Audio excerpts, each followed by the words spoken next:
Hey, how's it going, George? This is a long-awaited demo video for you for your Red Harvest Saber by Jawa's Junkyard. This is a very cool saber. I got this right before I left on vacation, and so I did it. I think I mentioned it in the actual breakdown part, but I couldn't resist installing this before I left, but I just didn't have quite enough in me to do a demo video before I left. So I really do appreciate your patience over the last week waiting for me to get back, and let's go ahead and go over my desk and take a look at this guy, because there are a lot of unique things happening with this saber.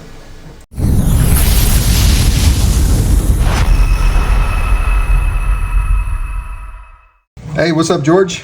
We are going to go over your Red Harvest by Jawa's Junkyard. I really do appreciate the patience that you had with me. I got this the day before I left on vacation, and I wasn't going to even install it, but it's such a unique saber that I haven't seen before, and I'd never seen up close, that I wanted to hurry up and do it. So I got it installed. I sent you a short little video to show you that it was working, but then said I wouldn't be able to get to the demo until I got back. So here we are, my first day back.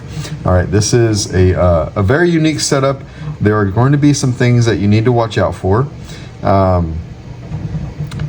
We can just talk about it. All right, so it's like a skeleton handle, which is very cool. I installed it with the provided acrylic chassis. It's a clear acrylic chassis that you'll see in a moment. The chassis itself was designed by my buddy Tim over at Tierfont Orbital, and it printed by Leon over at Jawa's Junkyard that decided to do it in clear acrylic. So we're going to go over that. 2-button setup here and here. I will show you how to delineate which is power and auxiliary. All right.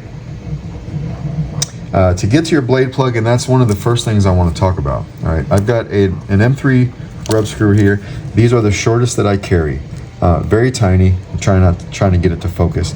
These are the shortest M3s that I carry, and still a little bit too long for this, but I'm going to go ahead and include it in your kit because there wasn't one included in your kit. And how to get to that is you want to take this lip right here off. This just unscrews.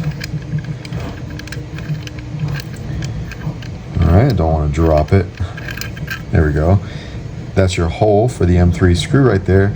It's going to be very hard to see on camera, but there is about 3 threads in there that grub screw catches on. And like I said, I'm not going to be able to focus with my camera, but that takes an extremely small grub screw that I just do not carry. You'll probably be able to find one on Amazon. In fact, if you ordered one today from Amazon, you'll probably get it around the same time you get this saber from me in the mail. I'll be shipping this off tomorrow. All right, but not enough room for me to put this in there, be able to tighten it onto the blade, and then be able to screw this piece back on. So I'm just going to leave it in the box for now. I'll give you this in case you want to mess around with this and not have the lip on. For the sake of this demo, I'm going to take the 7/8 inch blade. I'm just going to kind of hold it in here. This fits a 7/8 inch blade. Just like that. We'll light it up from here, and I'll show you that everything works. All right. To get past the lip of these sabers is a little bit tight, but once you get past that lip, everything works fine. All right, but I wanted to explain that to you. Let me get my Allen wrench over here, because to get to the chassis, what you want to do is come over here. You'll see this screw right here, right at the end of your grips, or the end of your grip. All right, you're going to want to loosen that up. Take that screw all the way out. Kind of dump it over a table or something so you don't lose it. Right there. Your pommel will come off. Now this has a clear acrylic piece in it. I did not glue it in. You can if you wish. It just kind of press fits in there, and it kind of stays in there. So I didn't find a real need to glue that down. All right, but that's what helps push the chassis forward. I'll put that off here to the side, and then your chassis will fall out into your hand. And this is your chassis. So a very, very tiny guy. All right, so you've got power switch here, auxiliary here, your Proffie board here. You've got this is a KR Sabers V4 Eco PCB, so there's a lot of LEDs on there. You've got a 22mm Smuggler's Outpost Nano Elite speaker, so that's what we've got here. As you can see, you've got this, I think it's about a 15 pixel strip right here. On the other side, you have another 15 pixel strip. Now it did look into the chassis, like in the chassis, it looked like it could fit 2 more strips, one right here and one right here. Problem with that being is that there were no holes at the tip to bring the wires in and to the board. So I did end up skipping these two channels right here, but these two strips right here do enough to light the entire thing, and it lights the Saber and you can't even tell. But I did want to explain that real quick. All right, an 18350 battery. The battery in here is extremely tight. I will show you how to put it in because there's a certain way, and then I'll also show you how to take it out because there is a particular way to take it out.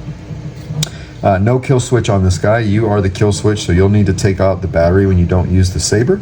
And then to put fonts on, as you'll notice, your SD access and your micro USB are right up against the butt of the battery compartment here. So what this board does is it kind of slides forward. Let me grab my tweezers. This board will slide forward. You can just push it forward, and then you can lift up on it gently. All right, and that's what we'll do. And that's kind of how you get to your board.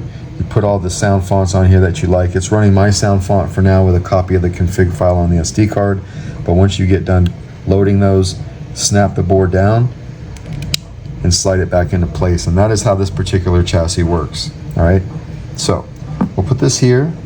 Put this here. We have a few pieces to mess with. This is your 18350 battery that I'll send with the Saber. It will need a charging though because it's a brand new battery. All right, keep power 18350, 1400 milliamps. All right, so the positive side is right here. This is the positive battery contact, this spring being your negative battery contact. So I just make the sticker pop up, and you'll have to put it straight in. Like, you're gonna have to push it straight in. You can't go this way or this way, it's not gonna work. All right, so push it straight in. When you get to about right here, just go on both sides, just kind of push it in as far as it will go. Snaps it in just like that. You'll hear that snap every time at the very end. That's no, and that's how you know you have it in all the way. So you see your two strips working. It does matter how you put this into the Saber. So the side that has your board and your battery will be put in on the side where the grips are at, not on the side where this gold piece is at. All right, so it does matter. So put it in here just like that, and you'll feel it. Like if it's not straight up and down, you get it off to the side and you try to put it in, it's only going to go in that far because you've got these two channels here for the plungers. All right, so when you put it straight in, it goes in all the way. All right, then you can take your pommel piece, push it in, line up the hole right there. If you can see that, line up that hole, put your screw in there, lock it down. Now the chassis is locked down into the Saber, and you've got that nice glowing effect. So I would turn the light off, you can kind of see it more, right? So that's how you will notice if you have this piece sticking up or your grips sticking up, the switch on your left hand side is your auxiliary. The switch on your right hand side is power.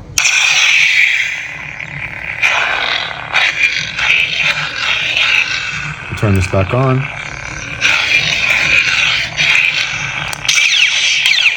I made these blink when you tap auxiliary. Blaster bolts is just tapping. Blade lockup is holding it down and hitting the Saber. Until you let go of it. And then you've got twist off. All right, so we're gonna go ahead and put that 7/8 inch blade in here. Remember, it's a little tight getting past the upper lip. But once you get past that, I'm just gonna hold it in for now. We'll come over here and hit power. And it does light up a blade very well.